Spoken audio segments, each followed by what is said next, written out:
Good morning, everyone, and welcome to Top Question Tuesday. Today, we are going to talk about the top 3 things you are likely eating that is making your autoimmune condition worse.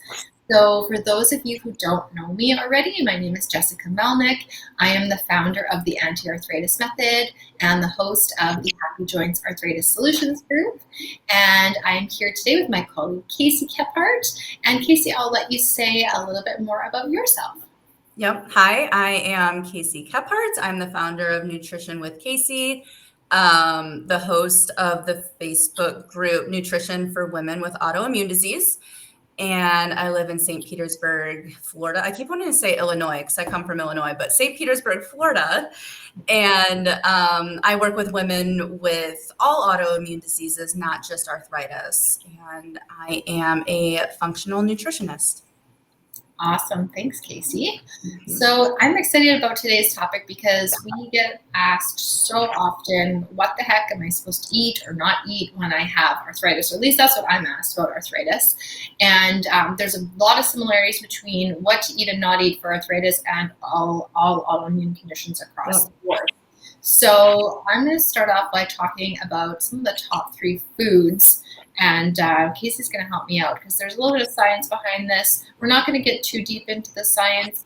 If you really are curious, feel free to post on our chat and let us know if you want to know a little bit more information. But I know for myself, when I first developed my arthritis, probably about 8 years ago now, it took me a while to wrap my head around some of the foods that were not optimal for me because I was eating what I thought was a super healthy diet at the time, lots of whole grains, lots of like legumes, eggs, tomatoes, bell peppers, all the things. And for a lot of people, those are really great foods. But for people who have autoimmune conditions, they can wreak a lot of havoc and make things worse. So the top one I wanted to start with is nightshades. Now, you may be able to tolerate some nightshades if you don't have arthritis or an autoimmune form of arthritis. It depends. So we always say there's a trial and error period where you can test out foods when you do go through an elimination period and a reintroduction period to see which foods are bothering you or not. But I'm not going to go into too much of that right now. But for those of you who don't know what nightshades are, they are a family of plants that contain a poisonous compound called solanine. They also contain lectins, which is another plant property that can cause some problems for us in terms of our gut and inflammation in our body. So some examples of nightshade vegetables or foods would be tomatoes, regular white potatoes or red skin potatoes. So your basic potato, eggplants, bell peppers, hot peppers, the spices derived from hot peppers, also things like spices like paprika, chili powder. Another berry, goji berries are also nightshades, and ashwagandha, which is an adaptogenic herb that we can often use for anxiety. That is also a nightshade. So fairly wide range of foods there, pretty commonly eaten foods as well. So at the time that I got sick with my arthritis symptoms, I was eating a lot of these things on a regular basis, like tomatoes, and they're healthy every day. Yeah, super healthy, like tons of nutrients and lots of vitamin C. You know, a lot of there's a lot of like you said, like a lot of healthy properties about those foods. But for me, it wasn't a good fit. I just didn't know it at the time. So yeah, those are some good examples of what nightshades are and why to look out for them. And Casey, did you want to talk a little bit about the next food, which is grains? Yeah. So I want to say something about nightshades, though, is that why would we think tomatoes and white potatoes are bad for us, right? They come from a garden. They can be organic. They have a lot of properties, like you said. And for a lot of people, they are that healthy. They are very good. Like tomatoes as high as in lycopene, which is good for prostate and all of the other things that, eggplants and peppers provide you. But we need to keep coming back to it is causing inflammation in our bodies because we have an autoimmune disease. We're not the general population, which, you know, if we get on that tangent again, what is the general population? How healthy are they actually? But even if you're not, even if you eat a tomato, let's say, and you're like, well, I get nothing from a tomato, so I'm fine. That's not necessarily the case either. And we'll talk about that a little bit later. But nightshades, especially if you have arthritis or joint pain, nightshades are one of the top ones that you might want to eliminate because nightshades are inflammation producing for the joints and feeling achy and stiff. So just wanted to highlight that for Jessica's group too. Yeah, thanks for that. Yeah. The next one is grains. So we always hear, you know, a bowl of oatmeal in the morning is so healthy for you. And I used to eat, I'm not even kidding, like 3 bowls of oatmeal a day because it was just warm. It was comforting. I come from Chicago where those two things are really important to me. And it was so good. It was so easy and convenient. I even have a spoon, and I still have a spoon that says love oatmeal on it because it was just my diet. But I just kept feeling worse and worse eating oatmeal. But some other grains, let's get off the oatmeal topic, is quinoa and corn, which is actually not a vegetable. And everything that contains corn, which is probably 80% of the American diet, at least, contains some corn product in it. Whole grain cereals, any cereal, actually. Breads and gluten, which is wheat, rye, and barley, which also contains lectins. Most of the grains actually contain lectins too. And so why are grains bad for us? So for nightshades, it was they have a poisonous compound on them. For grains, they're oversprayed. The food quality is just absolutely horrendous, at least in the US it is. It's genetically modified, like I said, just with lectins, which is, so I don't remember if Jessica, you explained what a lectin is, but it's just a protective property on a plant that causes inflammation and leaky gut in our systems. And especially for people with autoimmune disease, it does. Yeah, so lectin is basically a part of the plant's protective system. So it's to protect the plant from predators. So it's discouraging things like insects from eating that plant. So it can kill an insect, and then for people with autoimmune conditions like us or who are susceptible, it can wreak havoc on our gut and cause inflammation. Yep, exactly. So we're going to get into symptoms in a little bit, but when you eat these foods that are considered healthy in the standard diet, you may be finding that you have a little indigestion or something is off with you. So going back again, people with autoimmune disease, not the general population, grains can provide a lot of inflammation for the body. And that's going to be one of the things you also want to eliminate when you are trying to figure out your body and what your body likes and to put out the fire of inflammation. Absolutely. And another, one of the other top 3 foods you're likely eating that's causing you more pain and more autoimmune symptoms is dairy. Now, I know that we always hear about Activia yogurt and how like the active bacterial cultures are so good for us, and Greek yogurt and all that. So not only do you have to worry about the sugar content in most commercial yogurts, which is tons. Yeah. There's different properties of just dairy in general that are very inflammatory. So there's casein, which is a protein in dairy that many people are sensitive to or allergic to and don't even know it. I don't know exactly the stats on how many, what percentage of our population is actually lactose intolerant, or at least sensitive to lactose, which is a sugar in milk. It's very, very common to be lactose intolerant. Usually the symptoms are gastrointestinal distress after consuming dairy products. Yeah. Even if you are consuming yogurt, let's say you're even consuming a plain sugar-free Greek yogurt, which is high in protein, which, has been kind of a trendy food the past several years. For some people, that might be great, but for a lot of people, if you are sensitive to dairy, it's not a good thing.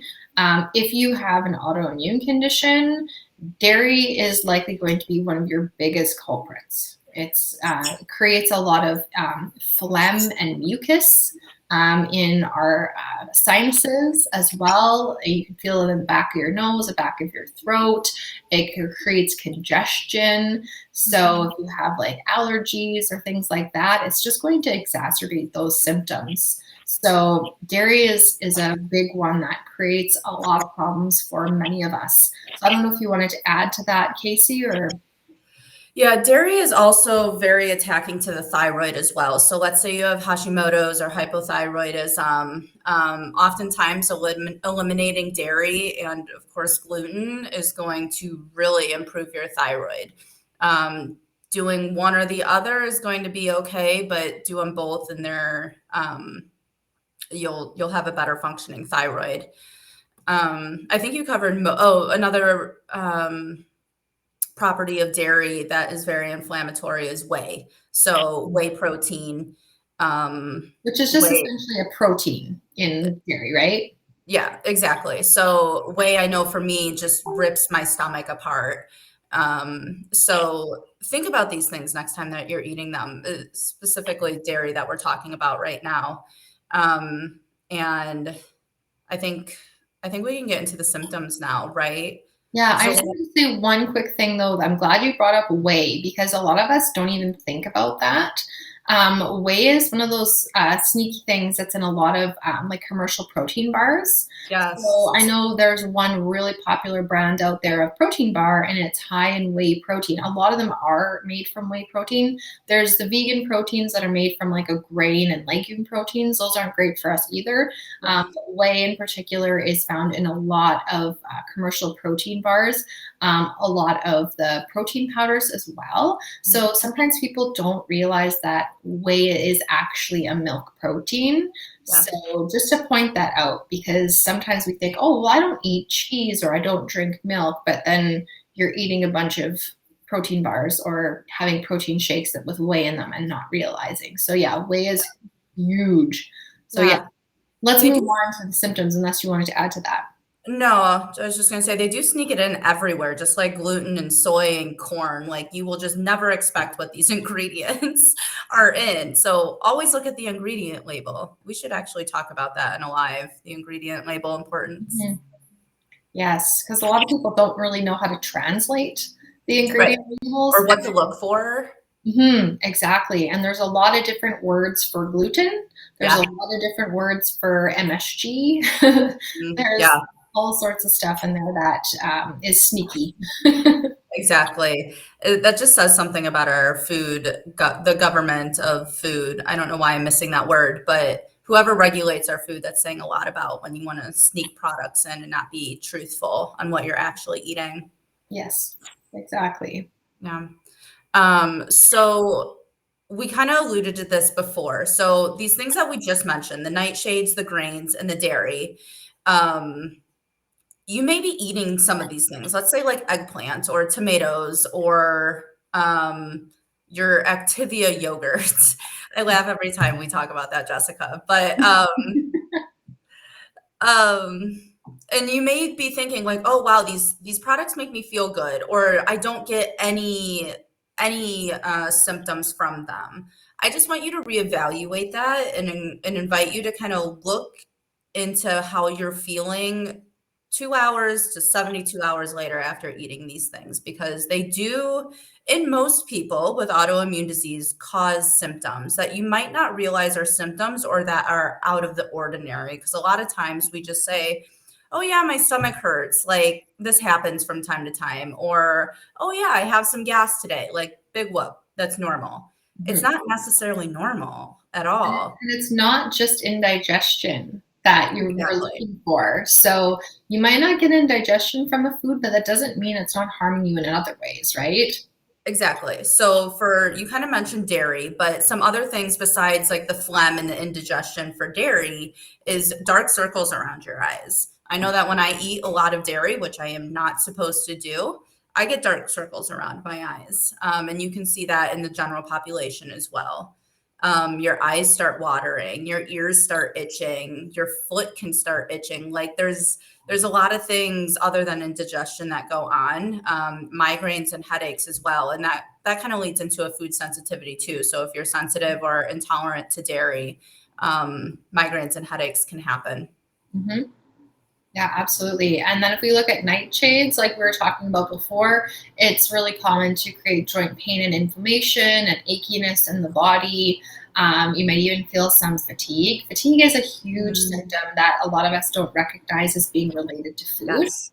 Sometimes we just think, oh, I didn't get a good enough sleep or something, or I didn't sleep long enough. But I know for people who've been dealing with an autoimmune condition for a long time, fatigue is one of the biggest, most annoying symptoms that we deal with.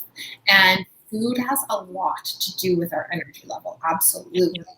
I can go back to the foods that I've eaten or tried, and then my energy and the fatigue hits almost instantly, and I'm like, okay, wow, that food did not set well with me. Whether I have gas, indigestion, anything, it's that mood, that energy dip that is so telling to me to not eat that again.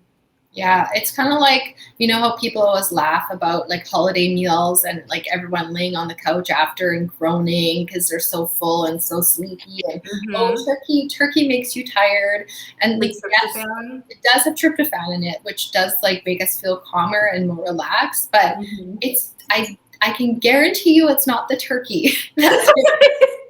It's not the dessert that you had or the Or gluten. the buns, or the stuffing, all the grain-based stuff that we had. So yes, I'm sure it's a combination of like the overeating, drinking, having just too much in general. But like I know for myself, if I have like something like grain-based, like if I have bread, if I have, let's say as a treat, if I have more than one piece of bread, I need a nap.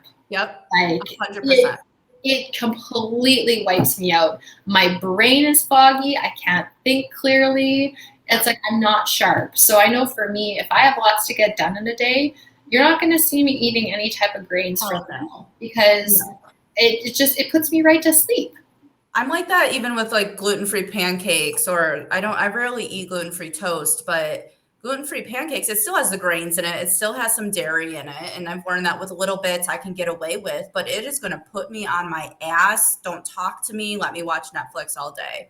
Mm-hmm. So these are things that you'll want to get to know about your body, especially when having an autoimmune disease. But if you're watching and you know somebody with an autoimmune disease, tell them to watch out for this. And a great test and a great way to, or a great time to start would be if you're in the US, Thanksgiving is Thursday. So think about how you feel after these foods. Think about what was in these foods that you ate and what is actually, and maybe try to pinpoint what is making you feel sluggish, a headache, energy, mood, itchy, phlegmy, all of that. Yeah. It's not just you're catching a cold or it's seasonal. Or I love the one, it's old age, my joints ache. I'm like, Yeah. stop, please. Stop. Yes. It's not inevitable that you're going to feel like crap as you get older. It's not a given. It's not a given. It doesn't have to happen. You don't need to feel like shit. You don't need to. Exactly. Yeah. So then grains.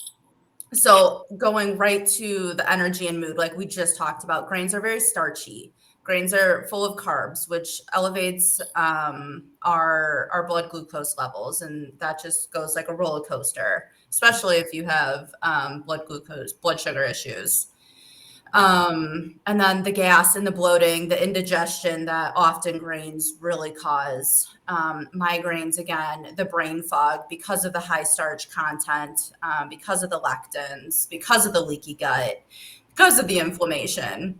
So with going on that inflammation train, when we have inflammation, it's not just like, how you get a cut on your finger and it turns red, it kind of turns puffy. That's not the inflammation we're talking about, but it's kind of along the same lines. So when we have chronic systemic inflammation, it's going to cause all of these symptoms that we talked about, but also like a puffy face and puffy eyes, like you would have when you're sick, which is inflammatory.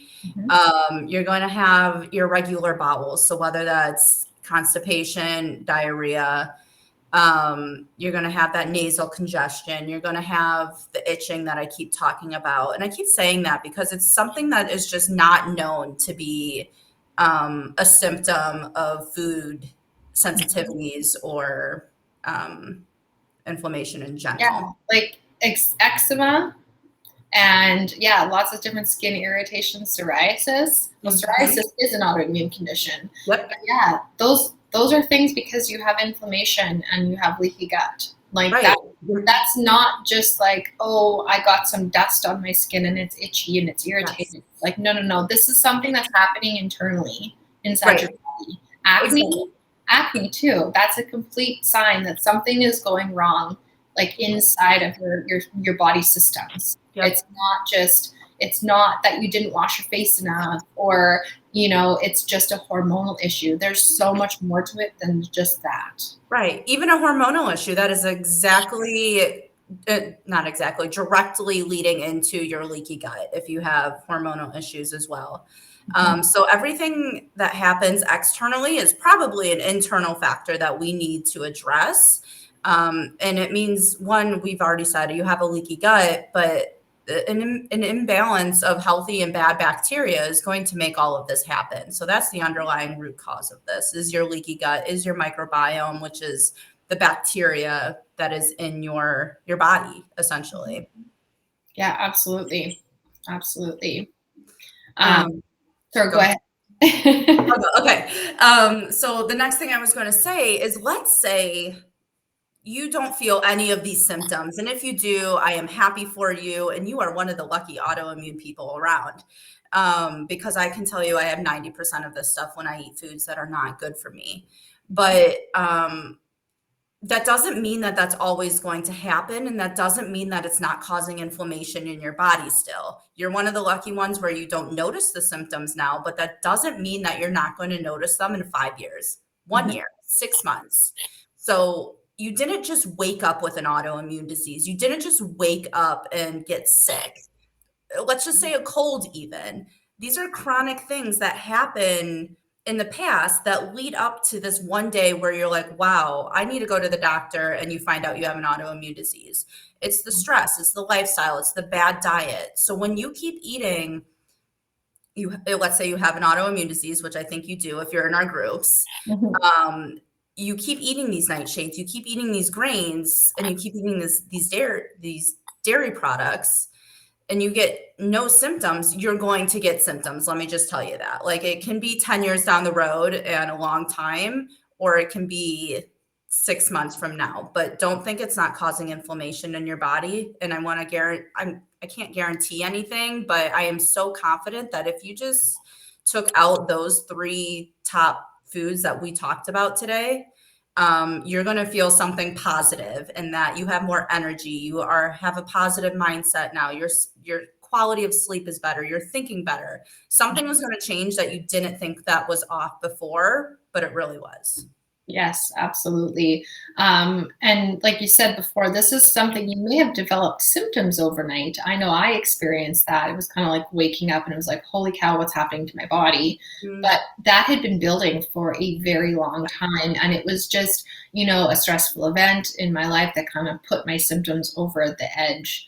So, like you said, it's chronic and it's developing over time. So, it does catch up to us eventually if we're not taking care of that. And I know that eliminating certain foods from our diet can be daunting and it's really hard to wrap your head around. I know for me, it took me months before I like actually took grains out of my diet because I just couldn't understand like how was I going to go to the bathroom if I didn't have my fiber from oh, my oatmeal. yes, You know what I mean? Like yes. and my quinoa, like and like how was I what was going to happen? It was like I already have all these problems with my digestion, and then what I take out my like whole grains, like Oh my gosh, like it took me a long time to wrap my head around that and accept that these foods were not helping me.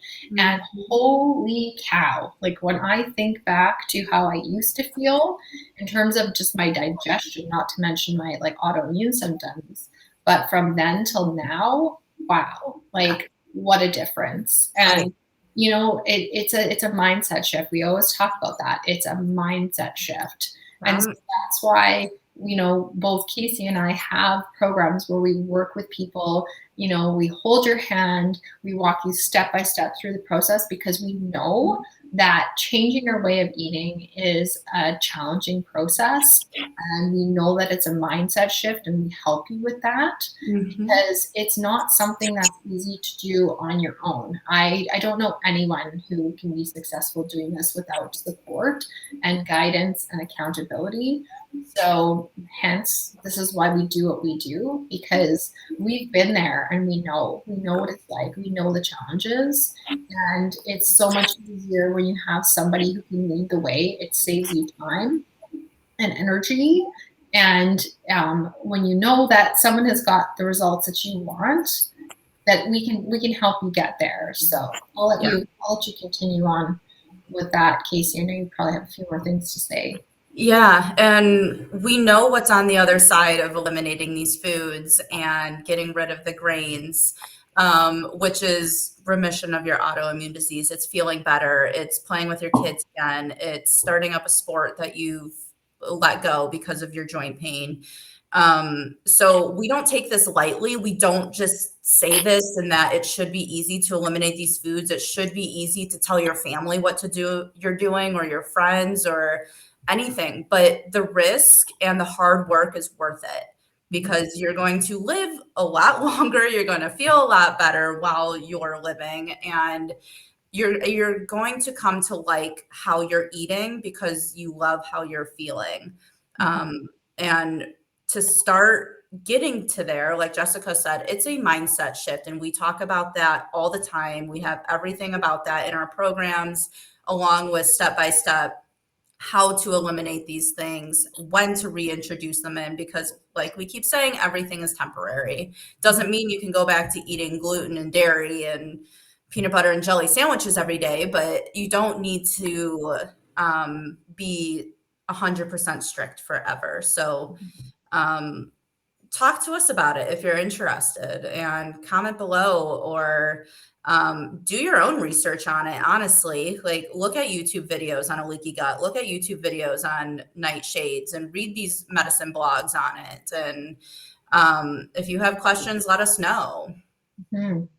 Absolutely. But this is something we know inside and out. We're both really passionate about what we do, and we're here to help. So yeah, we're excited to share this information with you because it's stuff that we wish we knew more about when we needed it the most.